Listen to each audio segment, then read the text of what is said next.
Good, Good e- evening, sir. good evening, everybody. Today we see the recap of the first chapter. We had completed this chapter in first session, 1 month back. But some student requested to recap this chapter. We briefly see this only protein synthesis for those students. The students not join in first lecture. Okay, we see the this chapter, science and technology part 2, heredity and evolution. Okay, in this topic we see these topics are covered in this chapter: heredity and hereditary changes, evolution, Darwin's theory, speciation, transcription, translation, translocation, evidence of evolution, Lamarckism theory, human evolution. We see this only: transcription and translation and translocation. These are trans. These words made a many confusion in student. हे trans जे शब्द आहेत ना, त्याच्यामुळे बरंच confusion होतं. मी तुमचं आता हे कन्फ्युजन क्लिअर करतो. आपण सुरुवात करू. Let's. Human body is made up of tissue. Tissue made up of cells, group of cells called tissue. म्हणजे आपली ह्युमन बॉडी ही कशापासून बनलेली असते? Cell. आपली सेल्स पासून बनलेली असते आणि group of cells called tissue. Okay. आता ही ह्युमन बॉडी टिश्यू पासून हा cell. What is a cell? Cell is a basic functional structure unit of body. म्हणजे सेल जे आहे ही बेसिक. सपोज म्हणजे आता तुम्हाला समजण्यासाठी सांगतो, तर ही पेन्सिल आहे. ही पेन्सिल मी कट कट कट करत गेले, शेवटचा जो राहील त्याचं पार्टिकल, स्मॉल पार्टिकल म्हणतो आपण, ॲटम म्हणतो किंवा हे जे म्हणतो ना, तशा प्रकारे आपल्या बॉडीमध्ये सगळ्यात स्मॉलेस्ट पार्ट कुठला असतो? तर सेल असतो. लक्षात येते का? Smallest Yes, part. sir. असे ग्रुप ऑफ सेल्स तयार एकत्र येऊन टिश्यू तयार होतात आणि टिश्यू एकत्र येऊन ऑर्गन तयार होतो. म्हणजे सपोज ही जी स्किन आहे, हे हात आहे, हा हातामध्ये खूप करोडो सेल्स आहेत. या सेल्स बनून हा हात तयार झाला आणि हातच असे प्रत्येक ऑर्गन तयार होऊन ह्युमन बिईंग तयार होतो. ही जी सेल आहे, ह्या सेलमध्ये काय असतात? आपण सेलचं स्ट्रक्चर बघू. सेल म्हणजे काय कळलं का? Cell is a basic functional and structural unit of body. Basic म्हणजे मुलं म्हणजे बेस आहे आपला. Cell is a basic functional म्हणजे डुईंग समथिंग फंक्शन, काहीतरी कार्य करणारे, आणि स्ट्रक्चर म्हणजे त्याला काहीतरी एक ठराविक स्ट्रक्चर असतं. युनिट ऑफ बॉडी म्हणजे बॉडीचा स्मॉलेस्ट पार्ट जो तुमचं फंक्शन आणि structural unit of body is called cell. लक्षात आलं का सेल म्हणजे काय? Yes, sir. Yes. Yes. आता ही सेल आपण एक ड्रॉ केलेले tentative. This is a cell. Okay. Inside the cell this is called nucleus. हे तुम्हाला माहिती का? इनसाइड द सेल्स एक न्यूक्लियस असतो. Yes, sir. Yes. आणि या सेलचा जो आउटर मेम्ब्रेन आहे त्याला काय म्हणतात? Cell membrane. काय म्हणतात? Cell membrane. ह्या न्यूक्लियसच्या आतमध्ये जेनेटिक मटेरियल असतं. तर जेनेटिक मटेरियल म्हणजे काय? की येस, जेनेटिक मटेरियल म्हणजे इन्फॉर्मेशन, कोडेड इन्फॉर्मेशन. ह्याच्यामध्ये सर्व इन्फॉर्मेशन असते कोड फॉर्म मध्ये. ह्या न्यूक्लियस, हा जो आतला न्यूक्लियस आहे त्याच्या बाहेरचा जो पार्ट असतो त्याला सायटोप्लाझम म्हणतात. हा पार्ट दिसतोय का? हो, sir. बर. आता हे सेलचं स्ट्रक्चर कळलं. सेलला कुठल्या भागाला काय काय म्हणतात? हिचं सेल मेम्ब्रेन, हो, sir. न्यूक्लियस, जेनेटिक मटेरियल आणि हे सायटोप्लाझम. ओके. त्यानंतर आपण आता आतमध्ये जाऊन बघू. हे जेनेटिक मटेरियल काय आहे? हे जेनेटिक मटेरियल असं वेटोळ्यासारखं दिसतंय ना, ह्याला क्रोमोझोम म्हणतात. आता क्रोमोझोम काय आहे हे तुम्हाला हळूहळू आता मी एक्सप्लेन करत जातो. म्हणजे सेलच्या आत न्यूक्लियसच्या आत genetic material. Inside genetic material there is a chromosome. What is a chromosome?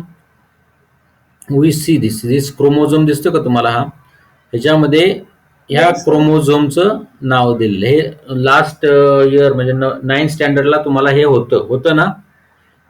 पण काय लॉकडाऊनमुळे काही तुम्हाला शिकवलं गेलं नाही काही ठिकाणी, तर काहींना शिकवलं गेलं.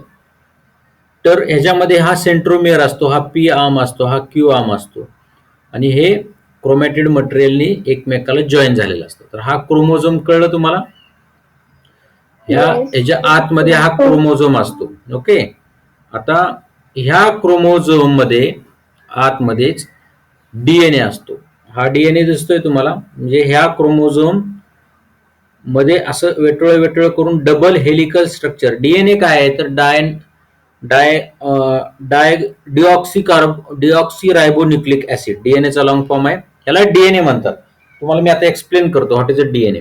डीएनए कसा असतो तर हे डीएनएचं स्ट्रक्चर आहे. तुम्हाला आता एक्झाम मध्ये डीएनए काढा म्हणून आलं तर मी तुम्हाला एक शिकवतो कसा डीएनएचं स्ट्रक्चर काढायचं.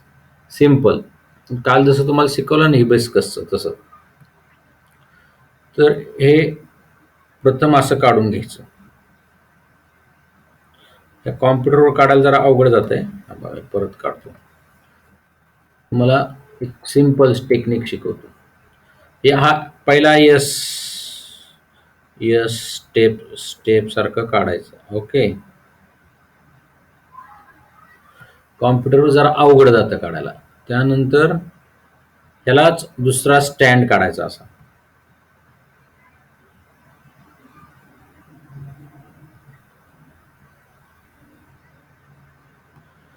हे कळलं म्हणजे असा डीएनए तयार होतो. ओके.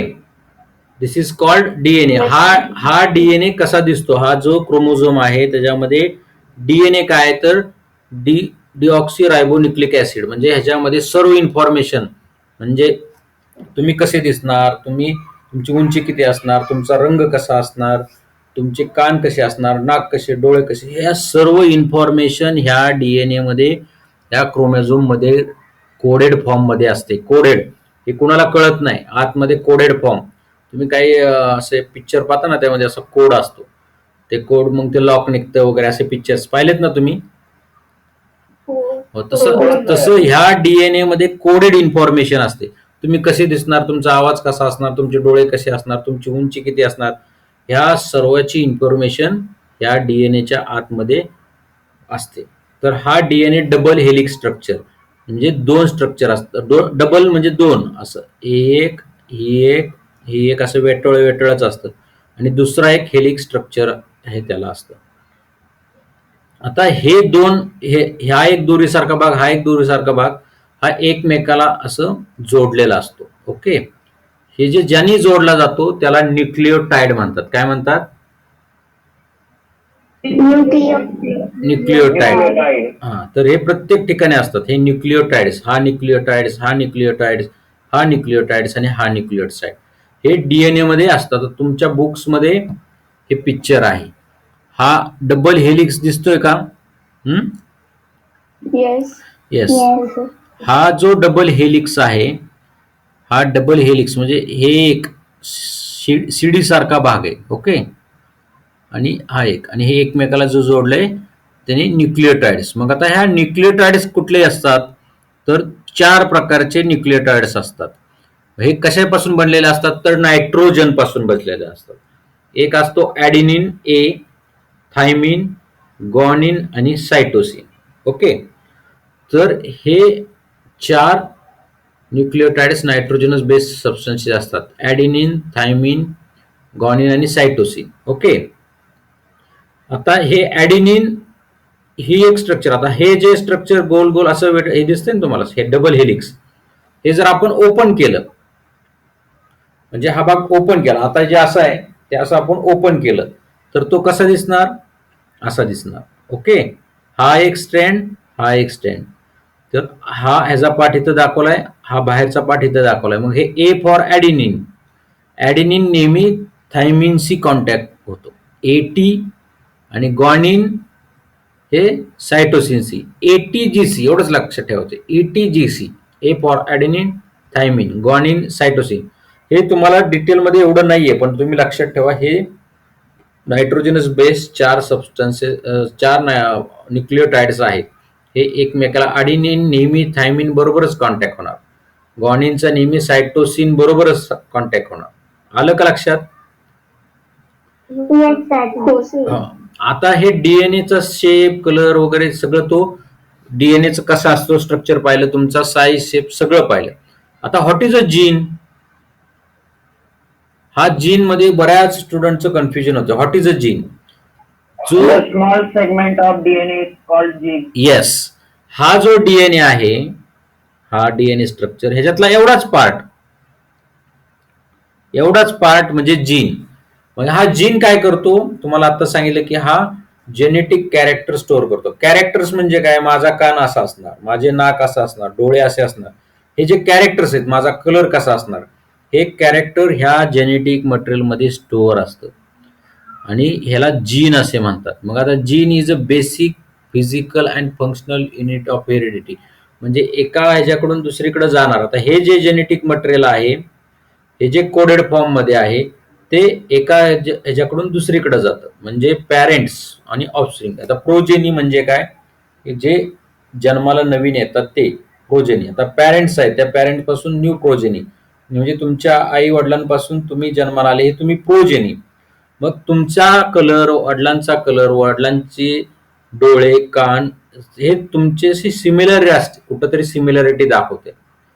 कुठले काही काही पार्ट का दाखवतो? तर ह्या जेनेटिक मटेरियल मध्ये ते स्टोअर असतं. लक्षात येते का? हे एकापासून दुसरीकडे जातं, त्याला हेरिडिटी असं म्हणतात. म्हणजे हे कॅरेक्टर्स एका जनरेशन कडून दुसऱ्या जनरेशनला जातात. लक्षात आले का जीन म्हणजे काय?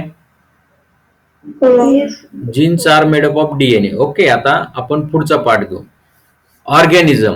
देर are two type of organism, micro organism, macro organism. आता मायक्रो मीन्स तर हा डीएनए आणि आरएनएचं जे साहित्य असतं ते काय असतं? म्हणजे नायट्रोजन बेस, फॉस्फेट, शुगर, अजून काय असतं ते परत एकदा सांगा ना. कुठलं? ॲडेनिन, ग्वानिन. नाही, ते नायट्रोजन बेस, फॉस्फेट, शुगर ते आलं. हा, हे ना, ॲडेनिन, थायमिन, ग्वानिन, सायटोसिन, हेच ना? हो सर. हा, हे काय आहे? तर हे दोन जे हेलिक्स आहेत, हा एक आणि हा एक, याला जोडणारा घटक आहे हे न्यूक्लियोटाइड, नायट्रोजन बेस. हे ॲडेनिन असतं ना, हा ॲडेनिन. समजा ह्या हेलिक्सला हा एक हेलिक्स आहे, म्हणजे हे जो डबल दिसते ना, त्यातला हा भाग असा करून दाखवला, तिथं ॲडेनिन आहे. पण ह्याचं फिक्स ठरलेलं आहे, ॲडेनिन नेहमी थायमिनशीच कॉन्टॅक्ट करतो. लक्षात येतं का? हा ॲडेनिन हा म्हणजे दुसऱ्या स्टँडवर थायमिन असणार तरच हे कॉन्टॅक्ट होणार. जर इकडे ग्वानिन असेल, जी असेल, तर इथं सायटोसिन असणार. आता इथं घ्या, थायमिन आलं, इकडे काय येणार? ॲडेनिन. इथं आलं काय? सायटोसिन. इथं काय येणार? ग्वानिन. एटीजीसी. एटीजीसी दिसते. हे असं हे पूर्ण आपल्या शरीरामध्ये असं स्ट्रक्चर असतं. आता आदित्य, तुला काय प्रॉब्लेम होता?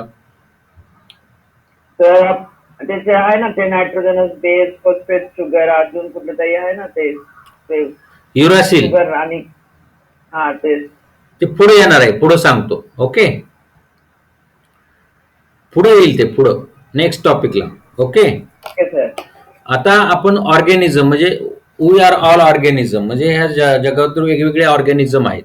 या ऑर्गॅनिझमचे दोन टाईप आहेत, एक मायक्रो ऑर्गॅनिझम आणि एक मॅक्रो ऑर्गॅनिझम. मायक्रो म्हणजे स्मॉल, मायक्रो म्हणजे स्मॉल, मॅक्रो म्हणजे मोठे. आता मायक्रो ऑर्गॅनिझम कुठले कुठले? जे आपल्या डोळ्यांना दिसत नाही, ते म्हणजे व्हायरसेस, बॅक्टेरिया आणि फंगस. ओके.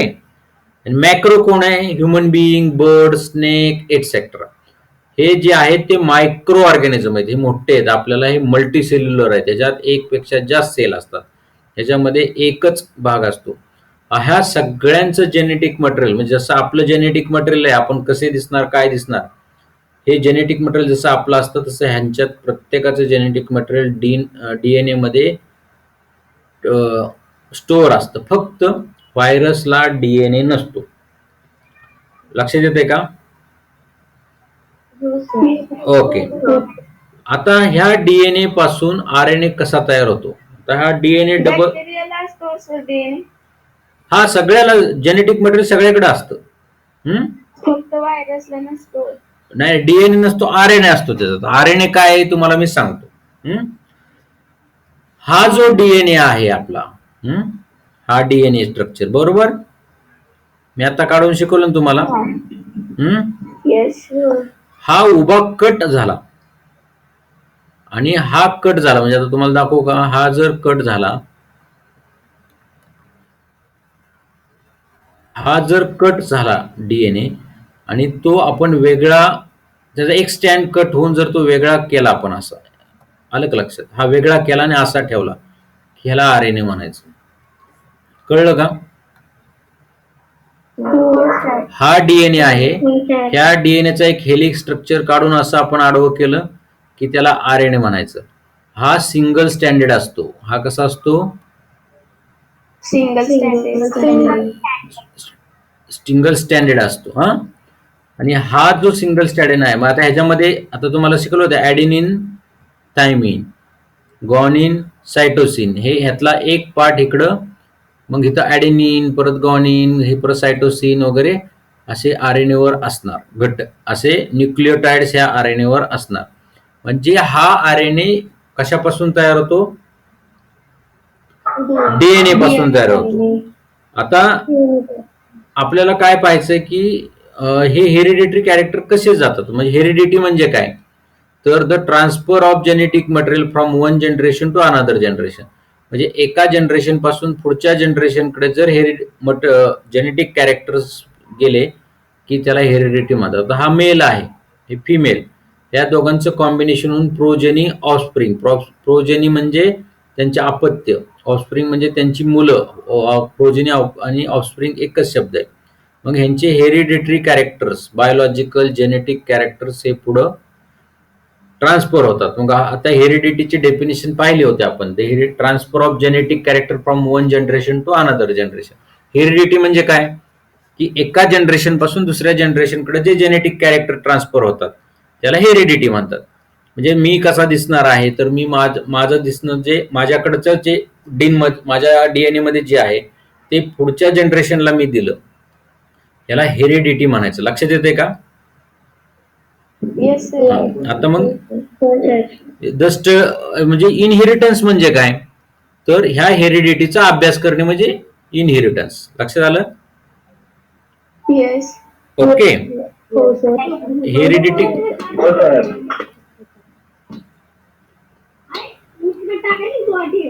एक मिनिट हा, कोणाच तरी चालू आहे. ओके,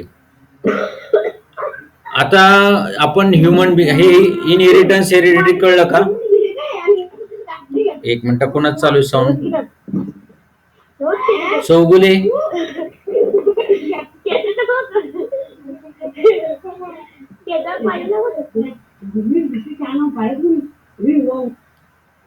झाला का बंद आवाज? ओके, तर आपण येतो आता.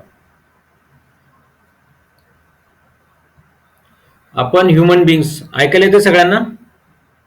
वी आर ह्युमन बिंग्स, आपण सगळे ह्युमन बिंग्स आहे. आपल्याला वर्क करायचंय. काय करायचंय? वर्क. म्हणजे आता आपण अभ्यास करतो हे सुद्धा वर्क आहे, किंवा एका ठिकाणाहून दुसऱ्या ठिकाणी जातो, त्यासाठी काय लागतं आपल्याला? एनर्जी लागते. ही एनर्जी आपल्याला कोणापासून मिळते, तर कार्बोहायड्रेट, प्रोटीन्स, फॅट्स, लिपिड्स आणि विटॅमिन्स. ओके, कार्बोहायड्रेट म्हणजे काय, तर आपण ग्लुकोज आहे आपण खातो, त्यानंतर राईस आहे, हे सगळे कार्बोहायड्रेट. प्रोटीन मध्ये काय येतं? दूध आहे, मिल्क, त्यानंतर हे घटक एग्स हे प्रोटीन मध्ये येतात. फॅट्स मध्ये काय येतं? घी, म्हणजे तूप, घी, ऑइल, हे सगळे फॅट्स लिपिड्स मध्ये येतात. आणि विटॅमिन्स, ह्या सगळ्यांपासून आपल्याला एनर्जी मिळते. आता ह्या एनर्जी, समजा प्रोटीन पासून आपल्याला एनर्जी मिळते, हा मेन सोर्स काय आहे? Energy source is protein. आपल्या शरीरात जे प्रोटीन असतात त्या प्रोटीनच्या सिंथेसिस पासून आपल्याला एनर्जी मिळते. हे प्रोटीन कशापासून बनलेले असतात, तर हे अमिनो ऍसिड पासून बनतात. लक्षात येते का? हे अमिनो ऍसिड काय आहे तुम्हाला मी आता एक्सप्लेन करेल. व्हॉट इज आता दूध आहे, दुधापासून आपल्याला प्रोटीन, ह्या प्रोटीन पासून आपल्याला एनर्जी मिळते. दूध, मिल्क घेतलं तर मिल्क पासून एनर्जी मिळते.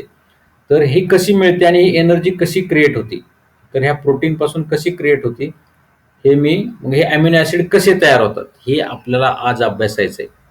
लक्षात येते का? ओके, आता प्रोटीन सिंथेसिस म्हणजे काय? Formation of protein is called protein synthesis. What is a protein synthesis? Formation of protein called protein synthesis. म्हणजे प्रोटीन तयार होण्याच्या प्रक्रियेला काय म्हणतात? Protein synthesis. Protein synthesis. आता हे प्रोटीन सिंथेसिस जे आहे, धिस प्रोटीन सिंथेसिस हे कसं करायचं, काय करायचं, हे कुठं माहिती असते? कोणाला माहिती असते? हे जी माहिती असते ही क्रोमोझोम मध्ये असते. कुठं असते? हे तुमचा, हे तुम्हाला दिसते का? ही सेल आहे. हे काय आहे? सेल. हा न्यूक्लियस. न्यूक्लियसच्या जेनेटिक मटेरियल मध्ये हे क्रोमोझोम. ह्या क्रोमोझोम मध्ये डीएनए असतो आणि DNA carriage information for protein synthesis. हे प्रोटीन सिंथेसिस कसं होतं आपल्याला, म्हणजे प्रोटीन फॉर्मेशन कसं होतं हे माहिती कुठं असते? डीएनए मध्ये असते.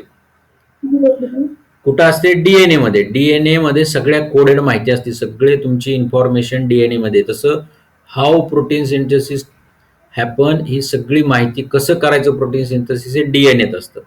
हा डीएनए काय करतो? तुम्हाला सांगितलं डीएनए कुठलंही काम करत नाही. आपल्या घरात जशी मोठी माणसं असतात कुठलं काम करतात का? नाही. तसं डीएनए काही करत नाही, फक्त इन्फॉर्मेशन ठेवतो.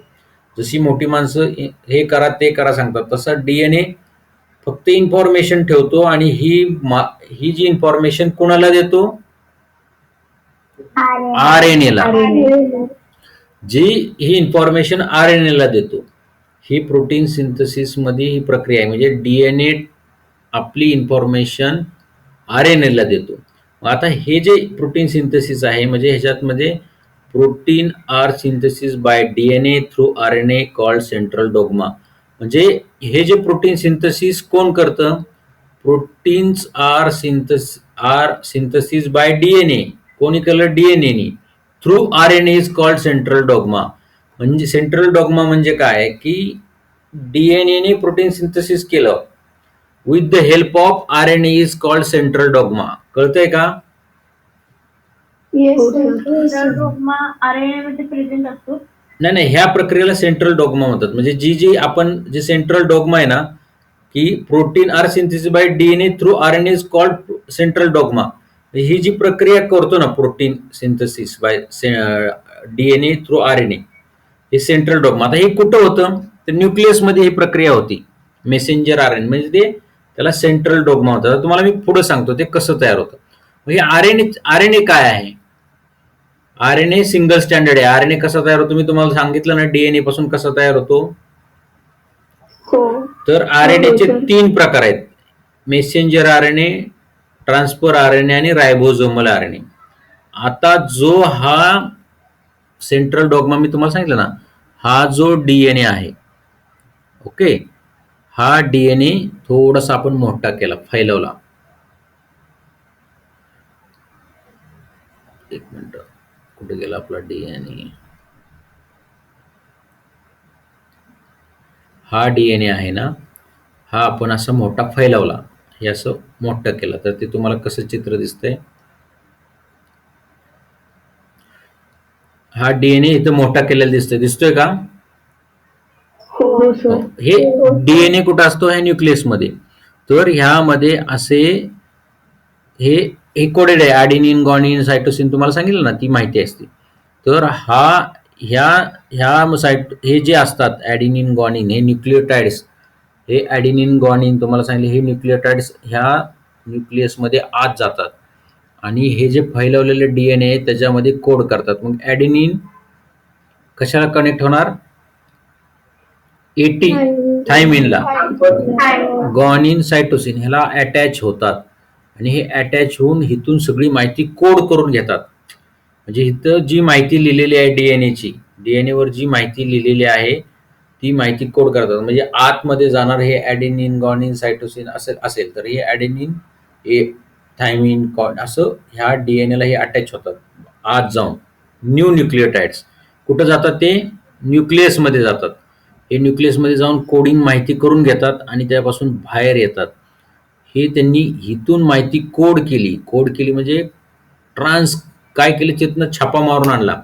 म्हणजे हा आरएनए आत गेला, म्हणजे हा डीएनए मध्ये आज न्यूक्लियोटाइड जाऊन त्यांनी एक बरोबर असा करून एक घटक तयार केला. म्हणजे ह्याच्याकडची माहिती त्यांनी कॉपी करून घेतली डीएनए कडून आणि एक सिंगल स्टँडर्ड स्ट्रक्चर तयार झालं, त्याला RNA म्हणतात, त्याला मेसेंजर RNA. म्हणजे ह्या DNAतली माहिती त्यांनी कोड केली न्यूक्लियसमध्ये आणि तो नंतर बाहेर आला सायटोप्लाझममध्ये. ह्याला मेसेंजर RNA म्हणतात. तुम्हाला कळलंय का मेसेंजर RNA म्हणजे काय? हो सर, क्लिअर झालं. हा हो सर. हा म्हणजे आता formation of RNA from DNA for the purpose of protein. म्हणजे आता हा आत गेला, न्यूक्लियोटाइड्स आत गेले, तिने DNA ची माहिती छापून घेतली, म्हणजे ट्रान्सक्रिप्ट म्हणजे छापा मारून घेतला की ती माहिती कोडेड करून घेतली आणि हा सिंगल स्टँडर्ड RNA तयार झाला. हे कशासाठी चाललंय हे सगळं, कोणी सांगू शकेल का? Protein synthesis. Yes, protein synthesis. मग हे काहीतरी कारण असेल ना हे सगळं होण्यासाठी, मग त्यालाच ट्रान्सक्रिप्शन म्हणतात. आता what is a transcription? Formation of RNA from DNA for purpose of protein synthesis is nothing but transcription, is called transcription. म्हणजे फॉर्मेशन ऑफ RNA म्हणजे formation of RNA from DNA. RNA कुठून form झाला? DNA. For purpose कशासाठी? Protein synthesis is nothing but transcription, is called transcription. असं तुम्ही लिहिलं तरी चालेल. 2018ला हा 1 मार्कासाठी क्वेश्चन आला होता. What is a transcription? तुम्हाला कळलंय का व्हॉट इज अ ट्रान्सक्रिप्शन? हो sir. Formation of RNA, formation of RNA from DNA for the purpose of protein synthesis is called transcription. कळलंय का? हो सर. हे 2018ला हा प्रश्न आला होता 1 मार्काला. तुमच्या वेळेस पण येऊ शकतो. आता तुम्हाला व्हॉट इज अ ट्रान्सक्रिप्ट म्हणजे काय? छापा मारून आणणे. म्हणजे तिथं जाऊन छापा आपण नाही का शिक्का मारतो, तसं त्यानं त्या DNA वर जाऊन छापा मारून सगळी माहिती आणली. हे कुणी केलं? ह्याला मेसेंजर RNA म्हणतात. एम फॉर मेसेज, तो तिथनं मेसेज घेऊन आला. मेसेंजर mRNA, त्याला काय म्हणतात? mRNA. एम म्हणजे मेसेंजर RNA, mRNA. आता हे tRNA rRNA काय आहे तुम्हाला सांगतो. T फॉर ट्रान्सफर RNA आणि R फॉर रायबोझोमल RNA. ओके, कळलं का इथपर्यंत? आता हे ट्रान्सक्रिप्शन प्रोसेस कळली का? हा तुमचा DNA. ओके, हा DNA ह्या एवढा भाग फैलावला असा पण कळलं? हे मी कर्सर दिसतोय तुम्हाला? म्हणजे आता एवढाच पार्ट आहे. आता हा त्याचा हा पार्ट मोठा केला, हे समजा हा पार्ट काढून टाकला आपण, तर ॲडेनिन, ग्वानिन, थायमिन, सायटोसिन हे DNA वर असणार. मग ह्या साईडला एक न्यूक्लियोटाइड येणार, थायमिन, ग्वानिनला सायटोसिन, ॲडेनिन, हे असं इथं येऊन ह्याच्यावरती एक असा एक स्टँड तयार करणार. इथून सगळी माहिती कलेक्ट करणार आणि तो बाहेर येणार. हे सगळं कुठं होतंय? न्यूक्लियसमध्ये. लक्षात येते का? हा माहिती करून बाहेर येतो. हा 6 म्हणजे मेसेंजर RNA तयार होतो आणि तो नंतर बाहेर सायटोप्लाझम मध्ये येतो. दिस प्रोसेस कॉल्ड ट्रान्सक्रिप्शन. कळलं का? याच्या डायग्राम मध्ये कळलं का? आता हे तुमच्या बुक मधलं पिक्चर बघा. हा बुक्स मध्ये असं पिक्चर दिलेलं आहे. हा तुम्हाला DNA दिसतोय. ह्याचा हा DNA मोठा करून दाखवला. ह्याच्यामध्ये ॲडेनिन, ग्वानिन दिसतंय का? एवढं क्लिअर दिसत नाहीये, पण चित्र दिसतंय का तुम्हाला? हे मोठं केलं, DNA मोठा केला म्हणजे फैलावलं, त्यात एक्सपांड झाला. हे दुसरे न्यूक्लियोटाइड येऊन तिथं माहिती गोळा करायला लागलेत आणि हा माहिती गोळा करून हा मेसेंजर आणि न्यूक्लियस मधून बाहेर आला. कळलं का? इथपर्यंत कळलं का? आता हे सगळं कशासाठी चाललंय? This happen for the protein synthesis. आता हे तुम्हाला तुमच्या बुकमध्ये आता पुढची प्रक्रिया. आता हे जो मेसेंजर RNA, हे मेसेंजर RNA हा तुमच्या समजण्यासाठी, हे त्याचे न्यूक्लियोटाइड्स आहेत. ॲडेनिन, ग्वानिन, काही असू शकतं. ॲडेनिन, ग्वानिन, थायमिन, तुम्ही कुठलंही नाव देऊ शकता, फक्त असं स्ट्रक्चर दाखवायचं. आता हा जो मेसेंजर RNA आहे, हा मेसेंजर RNA, या मेसेंजर RNA मध्ये एक कोडेड इन्फॉर्मेशन, हा जो न्यूक्लियोटाइड्स आहे त्याच्यावर कोडेड इन्फॉर्मेशन आहे. कोडेड म्हणजे कोड करून गुप्त अशी माहिती आहे ह्याच्यामध्ये, ह्याच्यावरती. तर ह्यामध्ये काय होतं? 3 न्यूक्लियोटाइड्स, 1, 1, 2 आणि 3 आहेत. 3 न्यूक्लियोटाइड्स मिळून ट्रिपलेट कोडॉन तयार होतं. ह्या 3 मिळून काय तयार होतात? ट्रिपलेट. ट्रिपलेट म्हणजे 3. TRI ट्री म्हणजे ट्रिपलेट म्हणजे किती? 3. हे 3 कोडॉन एकत्र येऊन त्याला ट्रिपलेट कोडॉन म्हणतात. काय म्हणतात? आता हे मेसेंजर आरएनएचे प्रॉब्लेम काय आहे? त्याला फक्त माहिती मिळाली पण पुढं काम करता येत नाही. माहिती कोणी दिली? डीएनएने दिली. हा मेसेंजर आरएनए बिनकामाचा आहे, फक्त माहिती घेऊन आला. मग आता ही माहितीचं पुढं काय करायचं? ती इन्फॉर्मेशन तो घेऊन आला की कसं प्रोटीन सिंथेसिस करायचं. तर त्यासाठी एक दुसरा आरएनए तयार होतो. हे आरएनए स्ट्रक्चर दिसते का तुम्हाला? तर ह्या आरएनए वरती अँटी कोडॉन म्हणजे ह्या कोडॉनच्या विरोधी अँटी कोडॉन तयार होतात. 1, 2 आणि हे 3. हे अँटी कोडॉन ह्या ठिकाणी येतात आणि ह्याला जॉईन होतात. म्हणजे ते कसं होतं तुम्हाला दाखवू का? ह्या ठिकाणी हे अँटी कोडॉन येऊन जॉईन होणार आणि ते काय करणार? ते कसं येतात तुम्हाला सांगतो. हे अँटी कोडॉन येऊन इथं जॉईन झाले. कळलं?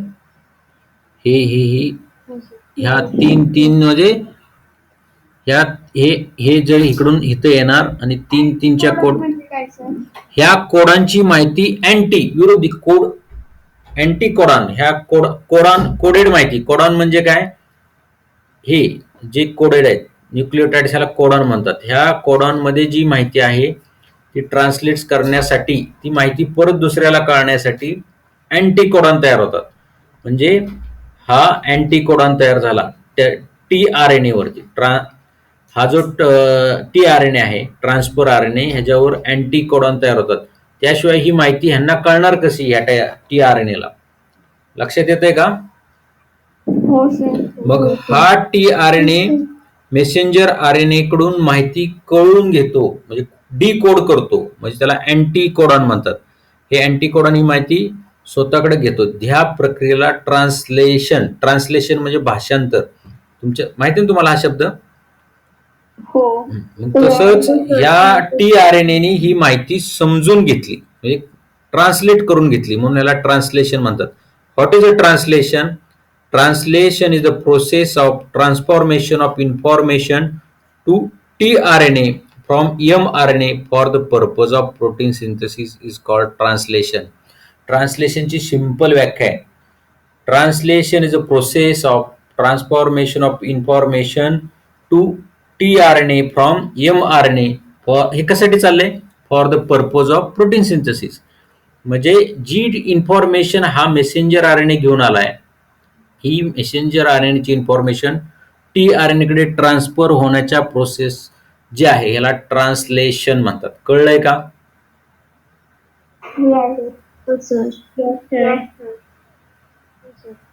आवाजच येत नाही. कळलंय का? हो सर. कळलं? What is a translation? कळलं? क्लिअर? रिपीट करा. ओके. आता मेसेंजर आरएनए फॉर्म झालेलं कळलं का? हा मेसेंजर आरएनए आला. हा समजा हे सिंपल लाईन काढून दाखवली तुम्हाला. मेसेंजर आरएनए इथं ऍडेनिन, इथं गॉनिन हे असे त्याच्याकडे कोड आहेत. थायमिन, सायटोसिन हे जे कोड आहेत ऍडेनिन, गॉनिन, थायमिन, सायटोसिन ह्याच्यामध्ये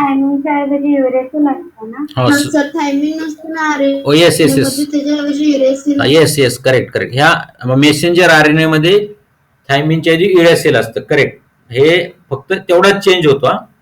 हे ऍडेनिन, ग्वानिन, युरॅसिल हे जे इन्फॉर्मेशन आहे कोडेड फॉर्म मध्ये मेसेंजर आरएनए मध्ये. ओके. मी ते डीएनए समजून तुम्हाला सांगत होतो. तर हे युरॅसिल आहे ना हे ह्याच्यामध्ये कन्वर्ट होतं. म्हणजे तुम्हाला एक परत सांगतो ह्यांनी आता विषय काढला म्हणून. हे जे तुमचे नायट्रोजनस बेस आहे ऍडेनिन, थायमिन, ग्वानिन आणि सायटोसिन. तर हे जेव्हा मेसेंजर आरएनए तयार होतो त्यावेळी युरासिल कशाचा सबस्टिट्यूट होतो? थायमिनच्या ऐवजी युरासिल येतो. एवढाच बदल फक्त मेसेंजर आरएनएत होतो. मग हा जो कोडेड फॉर्म मध्ये मेसेंजर आरएनए मध्ये ऍडेनिन, युरॅसिल, गॉनिन, सायटोसिन हे जे असे कोडेड इन्फॉर्मेशन आहे ही मेसेंजर आरएनएकडे असते. मेसेंजर आरएनए पण पुढं काही प्रक्रिया करू शकत नाही, पण ही इन्फॉर्मेशन डिकोड केली पाहिजे, पुढं ट्रान्सलेट केली पाहिजे किंवा ट्रान्सलेशन केलं पाहिजे. त्यासाठी दुसरा आरएनए तयार होतो, त्याला म्हणतात ट्रान्सफर आरएनए. ह्या आरएनए वरती 3 अँटी कोडॉन तयार होतात. ह्याला कोडॉन, कोडेड इन्फॉर्मेशन म्हणून ह्याला कोडॉन म्हणतात. या 3-3च्या ग्रुपला ट्रिपलेट कोडॉन म्हणतात. हा टी आरएनए, मग आता ह्या ठिकाणी जर ऍडेनिन असेल तर तिथं काय असणार आहे? युरेसिल. हा, युरॅसिल. गॉनिन असेल तर तिकडे काय असणार आहे? सायटोसिन. हे डिकोडेड माहिती ह्या ठिकाणी हा कोड करून घेतो. हा सगळी माहिती हा ठिकाणी हा कोड करून घेतो टी आरएनए. ओके, ही माहिती त्यांनी कोड करून घेतली. टी आरएनए ह्या प्रक्रियेला डिकोड करून घेतली ह्या अँटीकोडॉन थ्रू. ह्या प्रक्रियेला ट्रान्सलेशन म्हणतात. हे कळलं का? हे कुठं घडतं? सायटोप्लाझम मध्ये. हे कुठं होतं? सायटोप्लाझम मध्ये. आता तुमच्या बुक्स मध्ये बघा, हे दिसतंय का? हा मेसेंजर आरएनए बाहेर आला. हे ट्रिपलेट कोडॉन एका हे जरा मोठं करू का, तुम्हाला दाखव. दिसलं का? हे 3 आले. दिसते का? 8 नंबर. तो इथं येऊन त्यांनी 8 म्हणजे काय आहे? Transfer RNA. हा ट्रान्सफर आरएनए ही माहिती डिकोड करून घेतली. कळलं का? ट्रान्सलेशन म्हणजे ट्रान्सलेट करून घेतली. ह्या ट्रान्सलेशन प्रक्रिया कळली का तुम्हाला? आता रिपीट करा, जे म्हणले त्यांना कळलं का? तो उद्या एक्झाम मध्ये प्रश्न आला, what is a translation? Simple लिहायचं. Translation is the process of transformation of information to RNA. Transformation of information to RNA from messenger RNA. हे सगळा उद्योग कशासाठी चाललाय?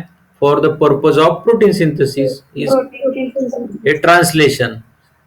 ही अशी डायग्राम काढून तुम्ही करून दाखवलं तर कोणी मार्क कट करणार नाही. हे ट्रान्सलेशन कळालं का? आता नेक्स्ट आणि शेवटची स्टेप राहिली. ह्या नेक्स्ट आणि शेवटच्या स्टेप मध्ये हा काय? T RNA.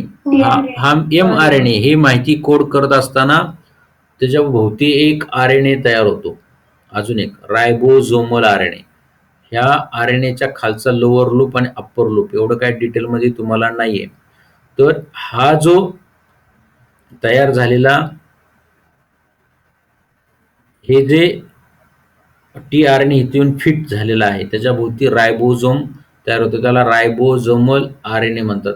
हा रायबोझोमल आरएनए इथं कॉन्टॅक्ट झाला की ह्या ठिकाणी 3 जणांचं त्याने अँटीकोडॉन केलं. तर त्याच्यामध्ये ही माहिती इन्फॉर्मेशन जेव्हा त्याला मिळाली टी आरएनएला, तर त्याला पुढचं मेसेज येतो ह्या इन्फॉर्मेशन मध्ये की तू हे इथून पुढं 3 घरं पुढं सरकायचं. म्हणजे ही माहिती इकडं घेऊन इथं यायची, ही माहिती इकडे घेऊन इकडे यायची, असे 3 म्हणजे प्रोसेस पुढे जातो.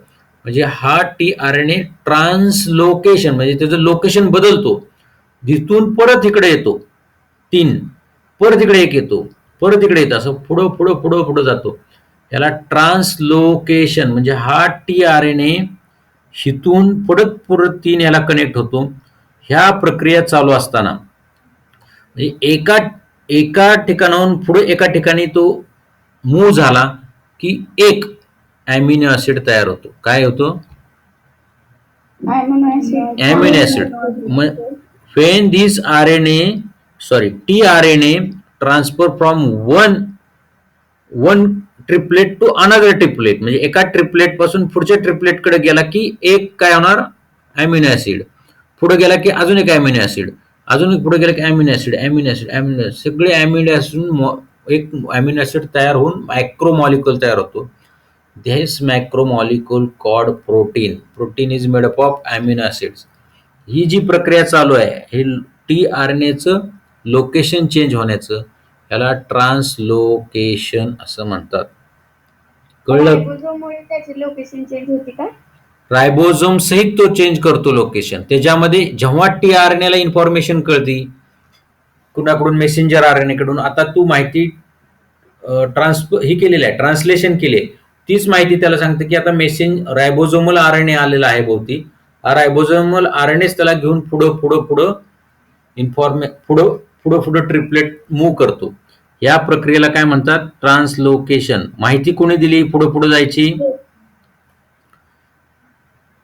मेसेंजर आरएनए दिली ना. आता हे तुमच्या बुक मधलं पिक्चर आहे, हे दिसते का? हा खाली मेसेंजर आरएनए दिसला. ओके, तर हा रायबोझोमल आरएनए हा दिसतो का भौतिक? हा, आणि हा तुमचा टी आरएनए, हा एकापासून दुसरीकडे तयार, हा बघा, हा टी आरएनए इथून पुढे शिफ्ट झाला की ते एक अमिनो ऍसिड तयार झाला. दिसते पिक्चर तुम्हाला? तो अजून पुढे गेला की एक अमिनो ऍसिड, अजून पुढे गेला की अमिनो ऍसिड, मग असे अमिनो ऍसिड तयार होऊन मॅक्रोमॉलिक्युल तयार होतो. And this is nothing but protein. हे प्रोटीन सिंथेसिस झालं. एवढा सिम्पल चॅप्टर आहे. तुम्हाला वाटलं तर मी तुमच्या बुक्स मधलं हे वाचून दाखवतो, म्हणजे तुम्हाला अजून पिक्चर क्लिअर होईल. तुमच्या बुकमध्ये ह्याच्या अगोदरचं आहे का आपल्याकडं? ठीक आहे, हे तुम्ही एवढं जरी वाचलं तरी कळेल तुम्हाला. वाचून दाखवू का हे? तुम्हाला कळले का? ट्रान्सक्रिप्शन, ट्रान्सलेशन, ट्रान्सलोकेशन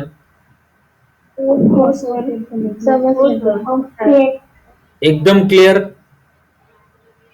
मग तुमच्या बुक्स मध्ये काय लिहिले ते वाचून दाखवतो, म्हणजे तुम्हाला अजून कळेल. The messenger RNA form in nucleus comes in the cytoplasm. Okay, हा मेसेंजर आरएनए इथून माहिती घेऊन कुठं आला? सायटोप्लाझम. हे न्यूक्लियस मधून बाहेर सायटोप्लाझम मध्ये आला, बरोबर?